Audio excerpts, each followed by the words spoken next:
এটা ভালো করে মাখানো হয়ে গেছে, নাড়াচাড়া হয়ে গেছে। আমি গ্যাসের ফ্লেমটা এবার বন্ধ করে বাদ বাকি মশলাগুলো দিয়ে দেবো।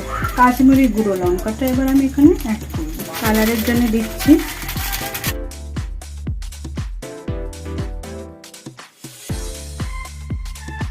আর একটু দিয়ে দিলাম কাশ্মীরি গুঁড়ো লঙ্কাটা, আর এর মধ্যে দিয়ে দেবো আরও একটু নুন। এরপরে আমি দিয়ে দিলাম ভেজে রাখা গুঁড়ো মশলাগুলো। এরপরে আমি এটাকে ভালো করে মিক্স করে এর মধ্যে ভিনিগার অ্যাড করে দেবো, তারপরে আমার আচার রেডি হয়ে যাবে।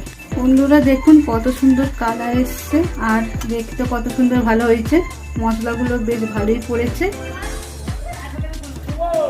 আমি এখানে 3 ছিপির মতো ভিনিগার অ্যাড করলাম, এটাকে ভালো করে নাড়িয়ে দিচ্ছি। চলুন বন্ধুরা, তাহলে আমার টক ঝাল আমের আচার রেডি হয়ে গেল।